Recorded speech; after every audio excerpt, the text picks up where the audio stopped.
I'm going to show a range of work that I have been working on with my practice, with my partner, Michael Meredith, who's also a teacher, professor at Princeton, and we both have been teaching for a while and working on projects together collaboratively. We do pretty much everything together in the office. We don't separate the work.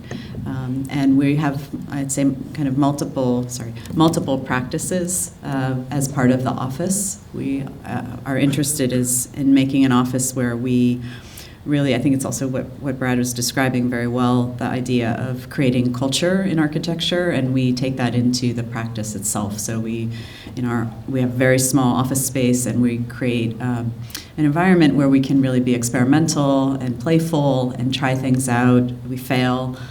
We keep going. We live with our mistakes in terms of making things and trying things out, and just try to really make an environment that's about pleasure and joy. And we work really hard, and it's not easy. As you know, being an architect is not an easy profession or discipline. There's so many things you need to know today in practice.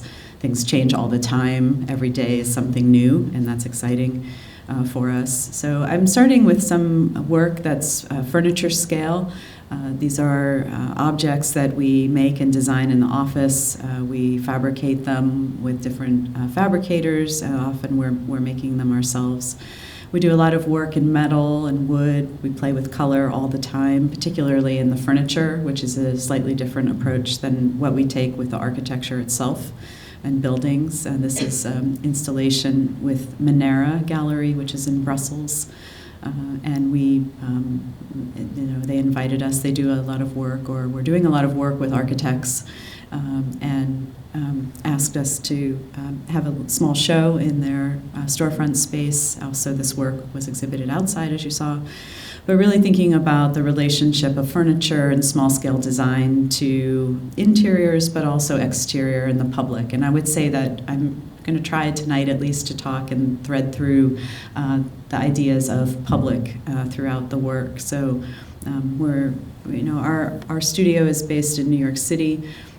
We operate out of a storefront space. We live above our office, and we are very open to the street and the sidewalk, and so we're very much thinking about the public as we're designing our work. That'll be more apparent as I move forward here. And we also work between our studio space and the sidewalk and a garden. So we're always thinking about the public, things that are also really robust spaces, but then also nature, and we weave that through our work. This is the Krabbesholm Art School. It's one of the oldest kind of folk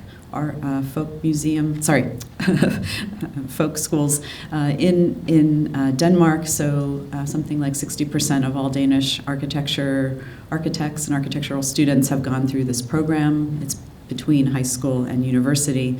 And we were invited to design and work with a master plan for the campus and make these 4 studios that are for architecture, study of fashion, photography, graphic design.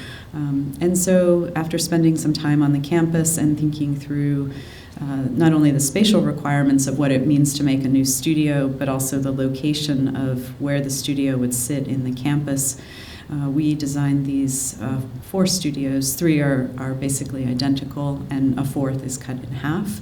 But these kind of lofted spaces, these buildings come together and create exterior spaces like courtyards and overhangs that provide shelter and protection in a space that they can be outside. The campus didn't really have anything like this, and as students, you often, you want to be outside as much as you can.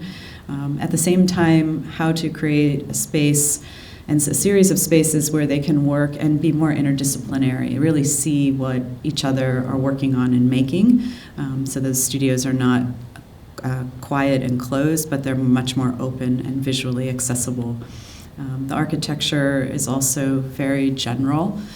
This is a lot of our work looks at this idea because mostly we have very small budgets to work with, and we also are mindful of the economics of construction and locating materials. So we're not traveling too far for any of the materials that we're working with.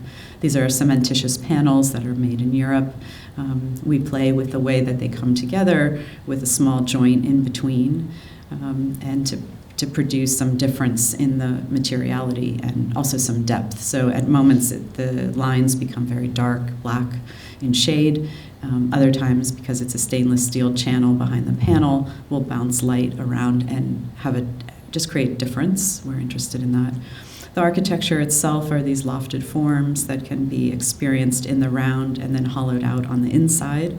It's a kind of running theme in the work, and we've done that on several projects, and particularly when we work with artists and artist studios. Here the students are working in the spaces, and you can really see the relationship between the new kind of public space and their studio workspace. We're deeply interested in the way people work also in creative fields like us. I mean, this is what we do all day long, so we're really heavily invested in that and finding ways to be creative in a multitude of spaces, whether that's inside or outside, or collapsing those things together. One of the things I'm also interested in is how we've had opportunities to work in really fantastic locations, and often there could be an opportunity to make a view that's almost a panorama. But instead of always giving away that view, we tend to work more with restraint and make selective views. And so sometimes architecture becomes the background. Sometimes nature is in the foreground. Our work is also, this is a visitor center, which is also a house and a reimagination of the American house, in this case for a site in the American desert in New Mexico. And this is for a client in Denver, the Museum of Outdoor Arts. Wanted to create a visitor center for some artwork. They're supporting artists that work in the land, in the landscape. But they didn't have a site when we started the project. Often we've had many projects change sites over the years. So we worked on 2 schemes in parallel. We also, because we were siteless and a little bit not knowing who would stay in the house, we understood it was for visitors, but that could be for many people. We started to think about an imaginary client in a way, and started writing stories, making videos, making films. These were things that we wanted to do. The client didn't ask us to do this, but as a way to understand the architecture we were making and situating it within a kind of body of work and referencing architecture, others' projects. We did this kind of video series. We made models. There was an exhibition in Denver of the work. And ultimately, the client decided on this scheme and in the site. But it has solar chimneys. It's completely off the grid. You can see the solar panel on the side, but there's no heating or cooling. And therefore, we made it that you could have all the doors open. So it wasn't windows, but doors on the project, and windows and this kind of solar chimneys to allow air to move up and through and cool the building. It's also OSB construction and framing and a kind of SIPS construction. Sorry, that's what I was looking for. SIPS construction, and so very well insulated. And then a series of shingles that are raw aluminum. And recently I saw the Ruth Asawa exhibition at MoMA, and she had this wonderful drawing of shingles, and it reminded me of, in a way, this project and the interest in a kind of understanding but also critiquing of the American shingle house. We're also writing all of the time. In our practice, we both write together, but we also have, in some ways, separate writing practices that have developed over the years. One of the projects I worked on is called Maintenance Architecture, which seems very relevant for this moment in Dallas, as I hear you talk about what's happening.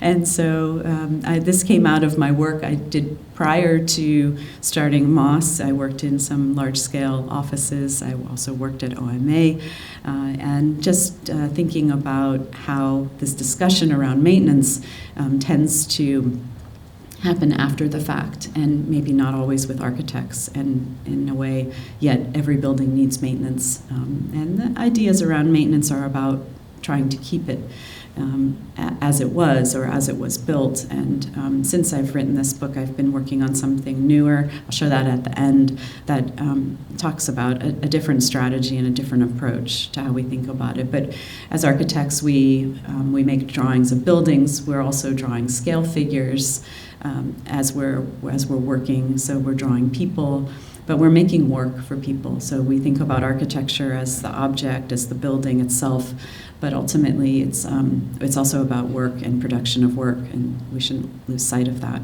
in a way. So how do we do that?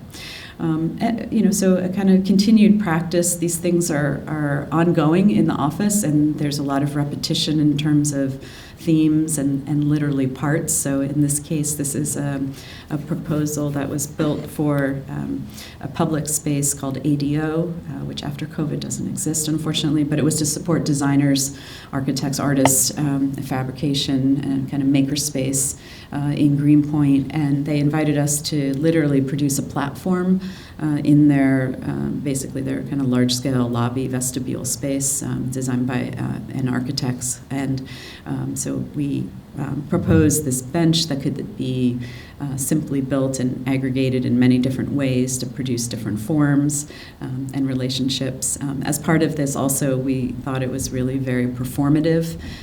We're super interested in performance also, and theater and the arts, and so we worked with Mary Ping, a fashion designer, to create the jacket.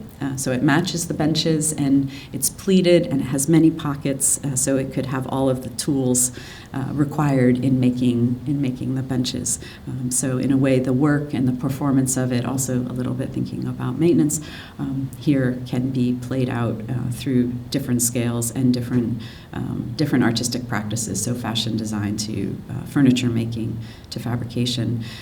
They also asked us if we would produce a kind of instruction manual, and we made a book with some silly, fun activities and showing all the different. There were like 200 variations to what you could make with that bench.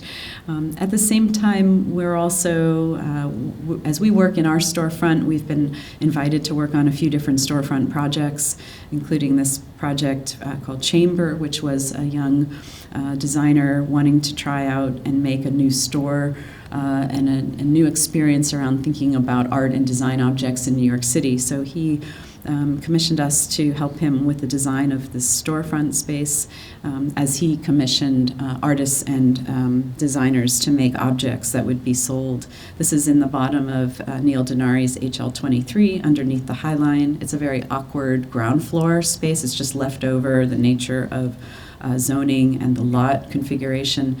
And so in this kind of very long space, but in the back it gets quite wide as this particular lot.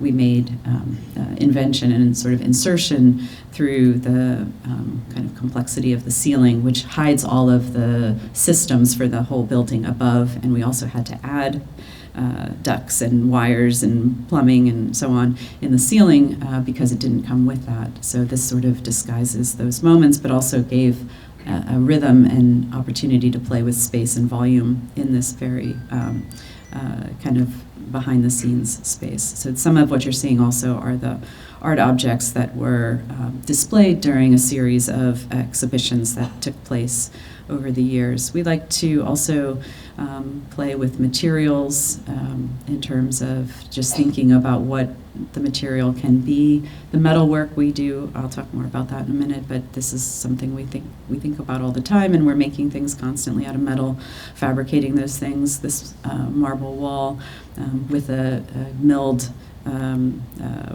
marble pattern. So a lot of the work is also reflecting on the things we do in our day-to-day lives as architects and designers. So drawing patterns and marbles pattern. We would recognize that as, for the designers in the room, you would know what that pattern is. And so we try to think about that and play with that and make it something useful. Where this is another storefront space where a young couple, gallerist and artist, wanted to both live and have a gallery. So thinking about the way that this space, which was double height, could also become a space of living. and difference in display for exhibition. And so also very limited budget. A lot of the parts are off the shelf and standard products, so that we reconfigured. And things like even just very small, almost stickers on the floor. These are small details, but it changes the idea of the space and thinking about it as a place for a gathering, but also a kind of aesthetic fun as well. And the screen in this case turns into the handrail, and the curtains are also thinking about a metallic curtain. And we're also working a lot with textiles and fabrics. Lately, Michael's been doing some exhibitions at Princeton where he's working with canvas and printing on that. As we're working on these projects, we're also always doing research, and we really love drawing, and we are super interested in architectural drawing and the way that architects draw. What do they draw? And as part of that, we started looking more carefully for a biennial that we were invited to, an installation where we made a selfie curtain out of scale figures, full scale.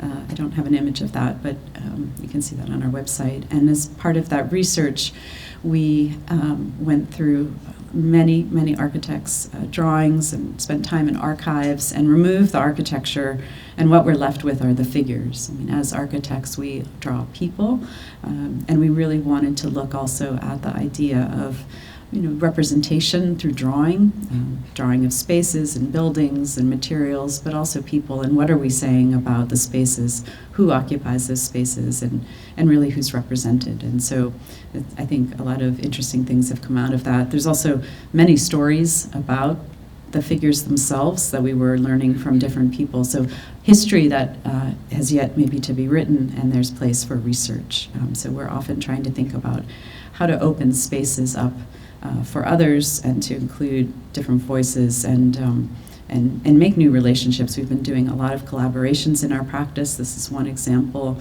We were invited to design a master plan and work with 32 offices, international offices, but largely offices from Mexico City or across Mexico for this site in north of Mexico City, an experimental platform to study the housing design.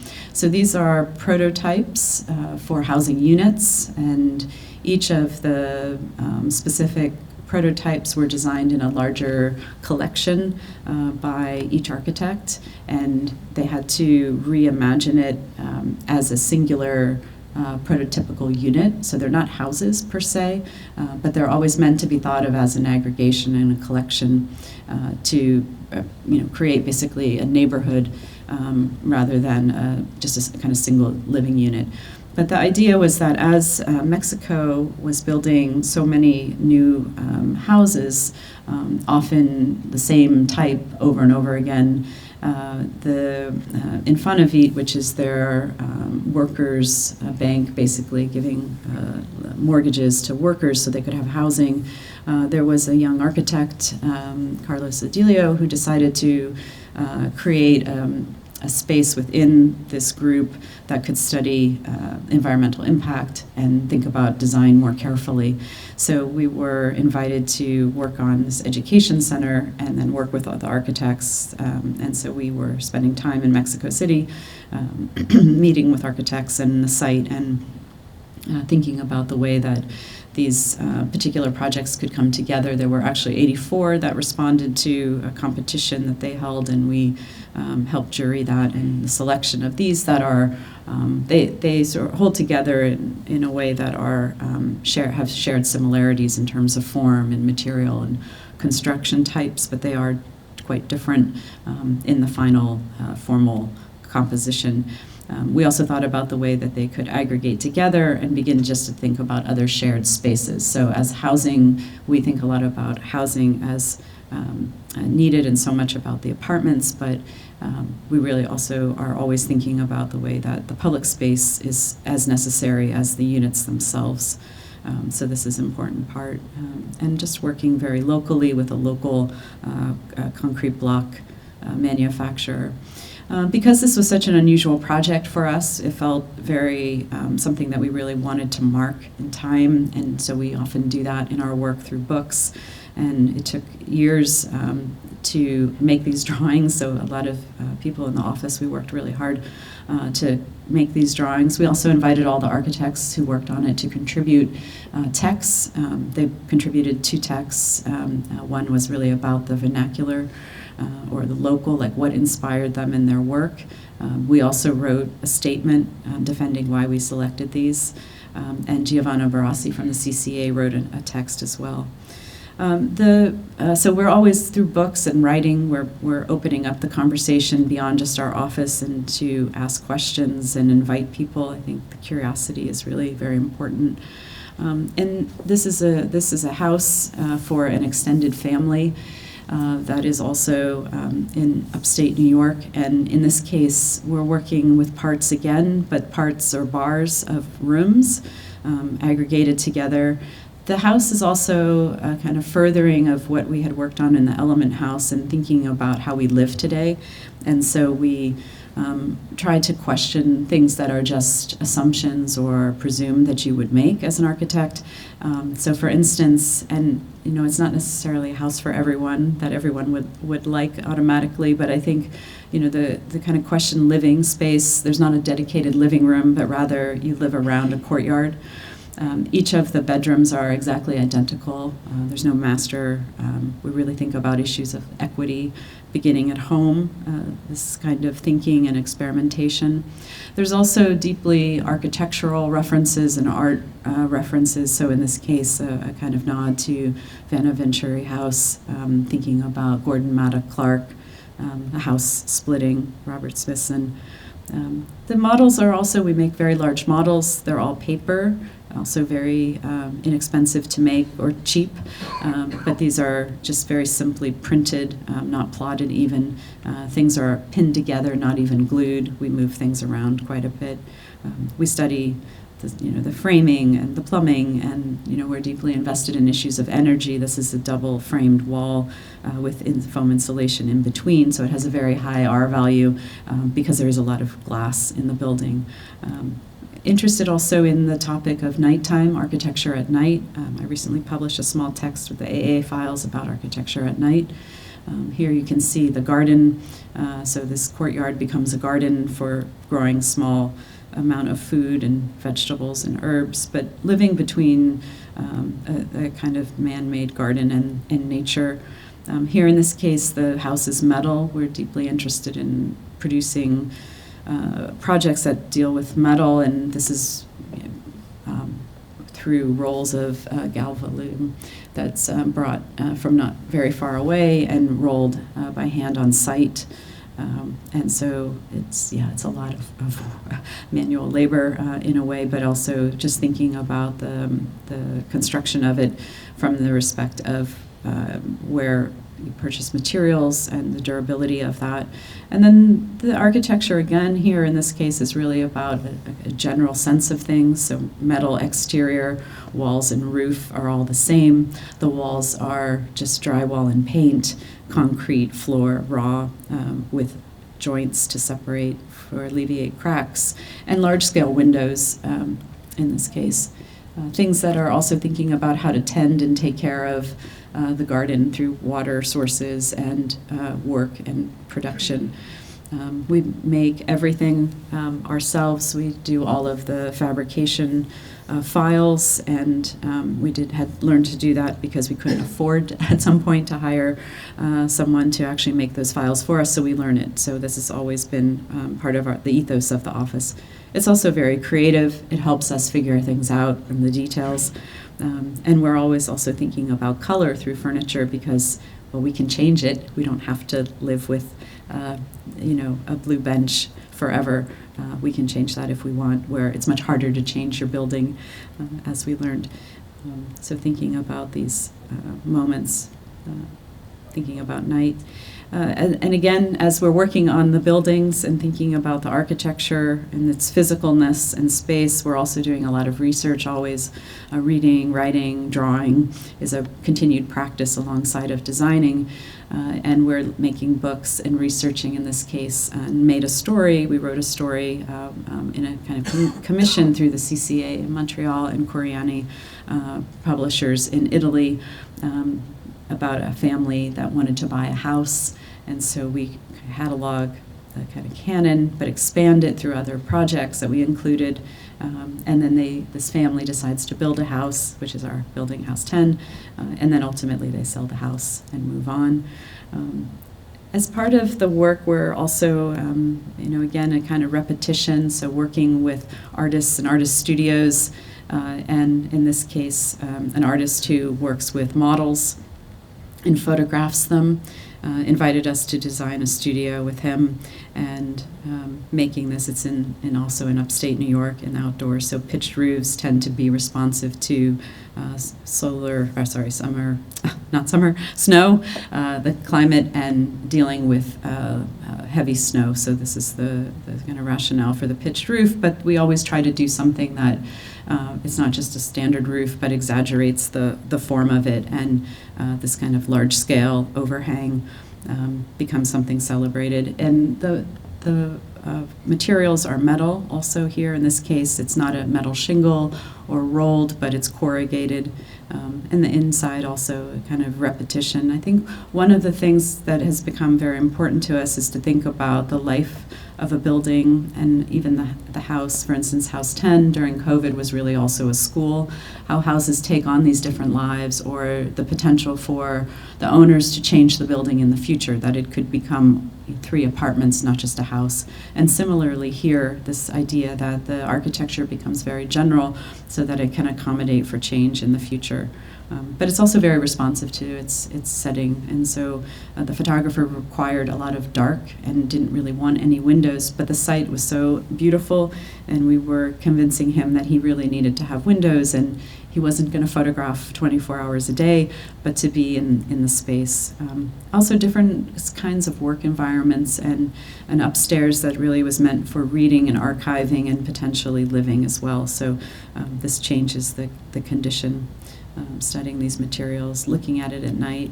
We've been invited to many international biennials, which are really wonderful projects, and it's also there that we extend these conversations and collaborations that we have with many of our colleagues, our peers. We also have had many students and people that worked in our office have started their own practices, so we really love that kind of engagement also. That's really become a part of our office as well.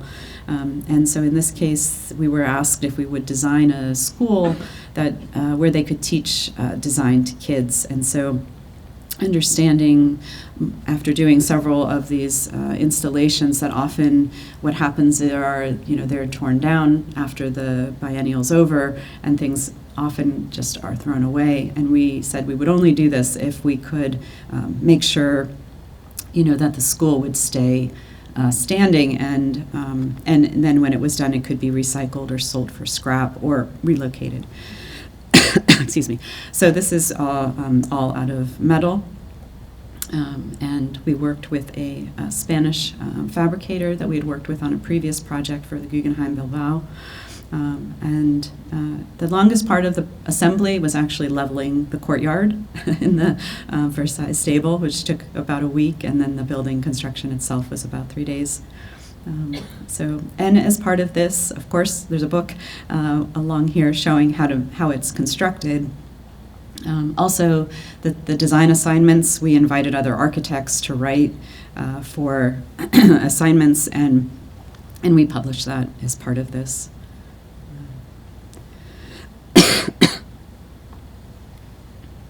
Everyone was responding to one page, a piece of paper. Sorry.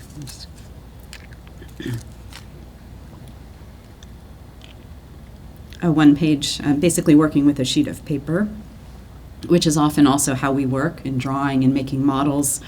A lot of our models are made from paper that are bent and folded like the metal, so there's some similarities. Again, sort of returning to the idea of the storefront in our research, some of our work that we've been doing looks at ideas around housing and public space and urban planning, And because we operate out of a storefront, we're deeply interested in issues around storefronts and vacancies that seem to be predominant in New York City. We can't understand why some spaces remain vacant for quite a long time. And so with students, we documented this and wrote this book about it and made proposals for how the storefront spaces could be reimagined, especially in the context of not having enough housing.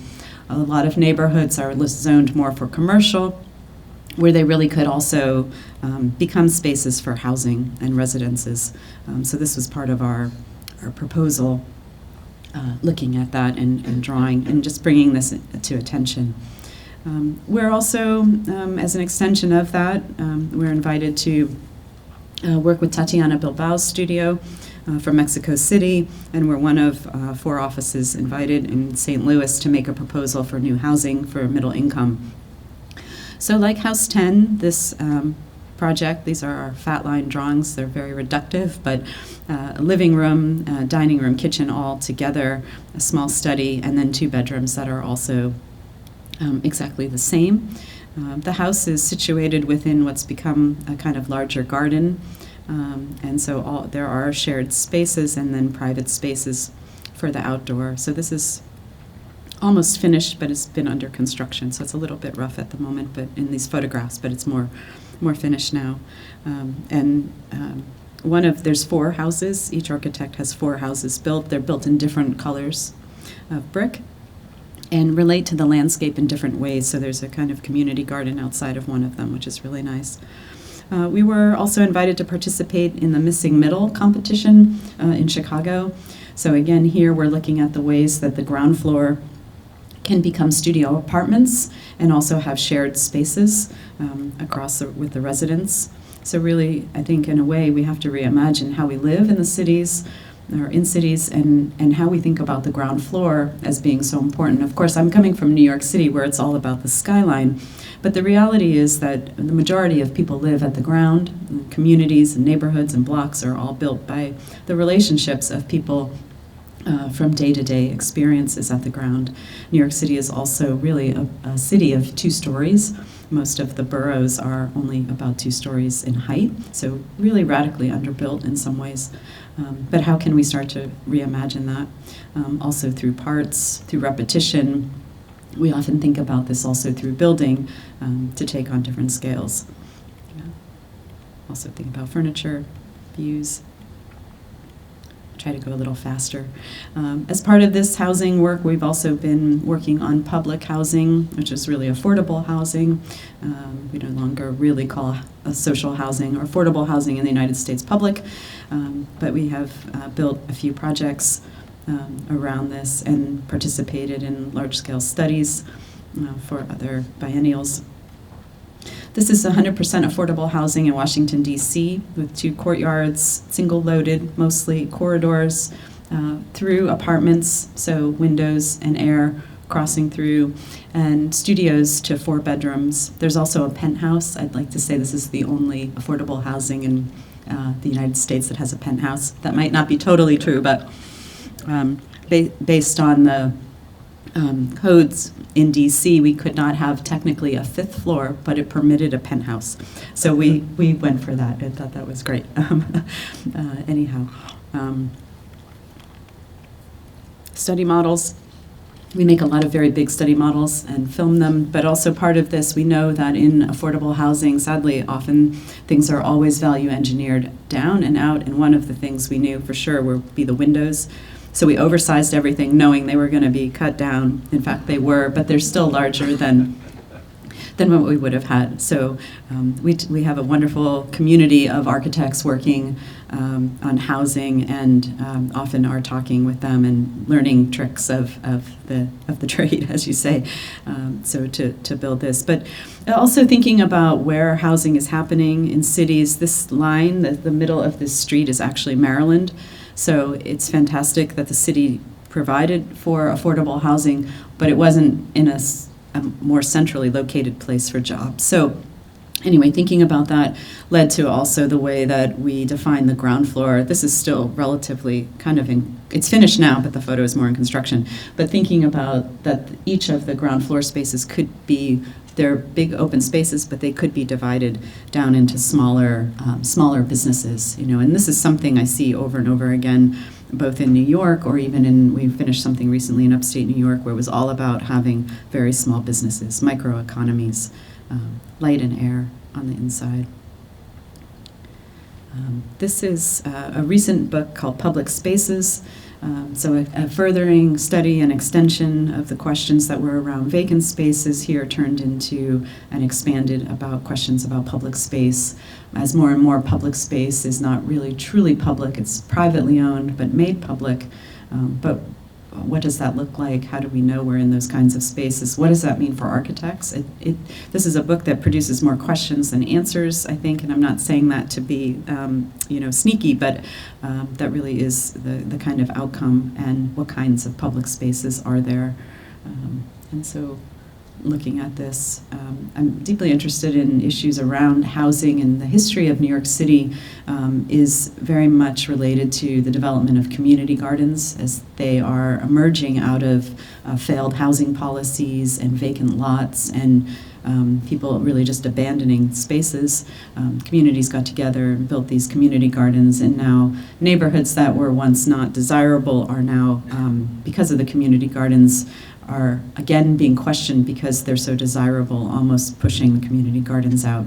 And so I won't go into all of this tonight, but with my students we look at the kind of depth of what that means for a community, the relationship between parks and community gardens. Community gardens, just a small thing, is you can do a lot in a community garden without a permit, whereas if you want to get together or do something in a park, you need a permit. So there's some very interesting things. It's also a space that overlays arts, many different kinds of arts, theater, performance, music. I think they're just a kind of incredible space. It's educational, small food production, anyway, valuable. And then just also looking at ideas around how do we really need all of our public space as a kind of provocative question, and what could we do there instead? Obviously, we still need to have accessibility and fire trucks and all of those things, but really questioning that and living a lot with protests over the last 6 years in many different ways. And in the 15 years we've been in our site, our place, we are on a commercial street. We're between Harlem Hospital and a police station, and often our street is closed for many different reasons. And so this is also just on a day-to-day basis, this is also our lives. And we're leading and thinking about that. We won a competition for housing in Paraguay, in Ascension, in a very prime site. So unlike Washington, D.C., this one is right in the center, very close to the presidential palace. It was a site that was owned by a doctor and had been informally settled. There were something like 100 families living here. And so the idea with the Ministry of Housing was not to ask them to leave, but to actually make housing for them. Really amazing, radical idea that we were super excited about. And everyone there was interviewed, and we designed the housing around them and for them. Not everyone decided to stay. They were offered funding to go and find another place to live, but most of the people did stay. And we worked with a local firm in Ascension, a young office, Equipo de Arquitectura, and Adamo Faden out of Buenos Aires, and other consultants that were based across South America. So we felt obligated that was the right thing to do for this project, give opportunities there. And so that's also partially during COVID, and thinking about how do you design in this context for change. And also it runs along a creek or river, and so there's kind of a water walkway as part of that. So thinking about the future. All right, I'm going to speed it up. I recently published a little text called Tending, which is an extension of maintenance, but thinking about not how do you preserve something, but really what does it take to keep something going, and that we're more responsive as people and individuals and what happens in the space. We know as architects we don't often get to stay on the job after it's finished. Maybe, that could be good also, but at the same time we're missing opportunities of learning how to deal with buildings. I'll try to go through this quickly. Have been working on a series of greenhouses. We were invited to make a kind of play space for a nursery school that was called, it's still called to this day, Greenhouse Nursery. It's near the Columbia campus, and it was actually their greenhouses, and they had a school, and so asked to make a kind of playground. So again, working with the metal, these kind of gigantic slides, but kids could hang out underneath, and planters and gardens. Just the next few images are a series of things that are more inspirational, but a kind of garden in Rome, Barragan's house painted over, a garden, drawings, and thinking about making greenhouses. We were another biennial, in this case, also deeply interested in public health and the relationship we have to architecture. And so this idea of a greenhouse, everyone, well, I'm generalizing, but mostly people are fine and comfortable to go to a greenhouse. A clinic produces a different response. And so what if we thought about clinics more in the way that we think about greenhouses? So it's kind of one sketch, but then also we're just also really interested in greenhouse structures and have been working on a series of these. We make paper models, and then this becomes a whole series of greenhouses. This was built in Guangzhou as part of a biennial, and then we also recently finished something at Marta Gallery in LA where we made another greenhouse. I'll just tab through these really quickly. But repetition of parts, thinking about the way things could be displayed and worked on. And so a whole sort of series of different forms, a lot of paper models. We'd like to build one of these for real somewhere outside, not just in museum spaces. They can hold up. We've also been doing a series of projects with the artist Tony Coates. So this was in Chicago at the Graham Foundation. He's a visual artist, works a lot with film, music, and words. And so these are public benches that kind of go along with the greenhouse idea. We're also proposed a nightclub. Like to do a nightclub. Okay, I'm going to end with this. This is an apartment we finished recently, so in a way, starting and ending with furniture, and for a one-bedroom apartment, more playful, just how to divide space up, look at forms, materials. It's a one-bedroom, but has an extra space that could also become a second bedroom in a way, but to do that through furniture and the round daybed that we made. Also work a lot on lighting. Lots of parts, lots of furniture.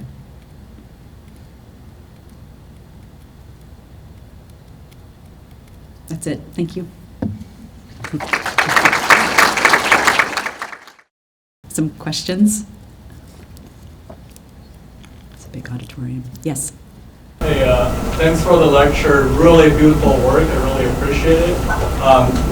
There are very polished images that you showed. Do you mind talking about your process or pedagogy that you came up with and the thought process, or what do you take for your first step in designing this project? Yeah, that's a good question. It's maybe never the same exactly, but we don't have a prescribed way of working, but we are writing and drawing by hand, and then working it out in the computer and printing it and drawing it, and it kind of repeats itself. And so we have Google Docs going, we have chats going, we're 3D printing, we're plotting, it's a lot of back and forth that way. So many, sketches going and trying things out in the office. Kind of trial and error. Yeah. Yes? Is there a prominent issue that you tend to run into while pursuing thoughtful design? Can you expand on that a little bit? I mean, so it seems that you really care about your design and the intent within every project. I'm just wondering what kind of issues you might run into consistently in pursuing that. Yeah, I mean, budget always, I think, don't we all experience that? That's a big one, of course. I mean, it varies, the scale of the problems it varies, right? Because in furniture, we have issues around, the bend of the metal, or it arrives and it hadn't been threaded, right? That's one sort of thing. Versus housing, that we have to understand all the different laws and related to things like accessibility, very challenging, right? So I think that just understanding the full scope, that is for sure something we run into a lot. And but I think there's a benefit in the work and what we've built as a body of work, because there is repetition.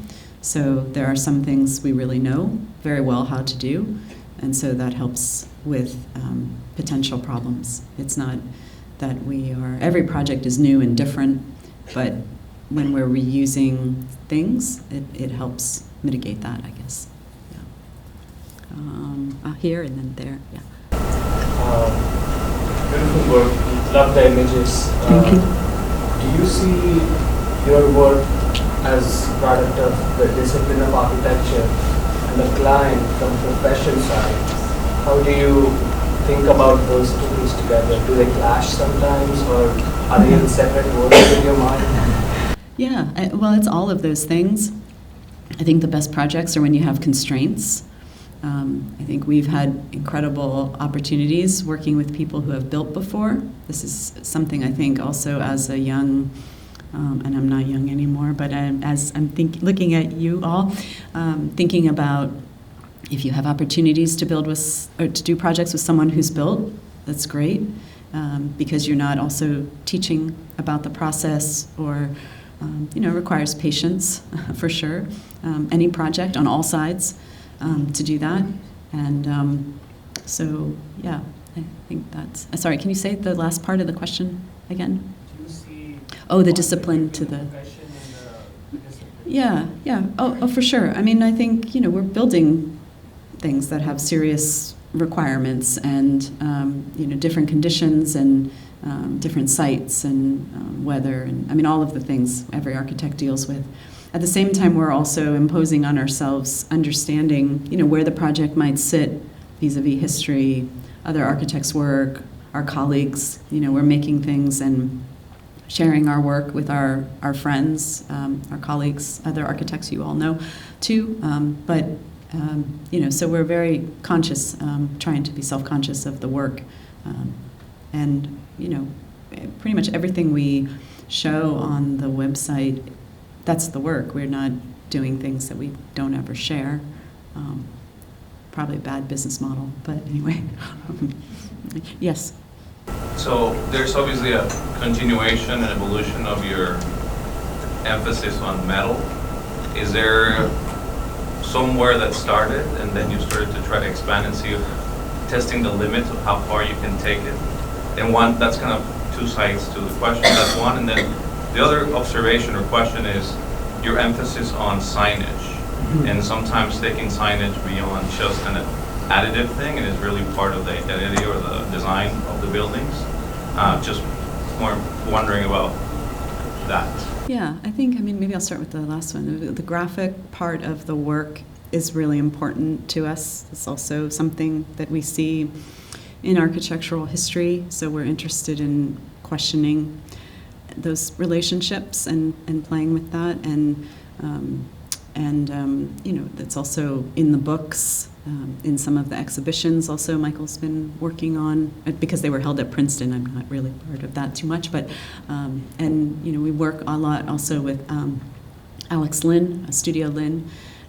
We're doing majority of the drawing. Again, all of these things are really low budget, so we don't have a lot of fees, but we're starting to work on other projects together, go together on projects. So there's always a kind of questioning around making at different scales and different mediums and things like that.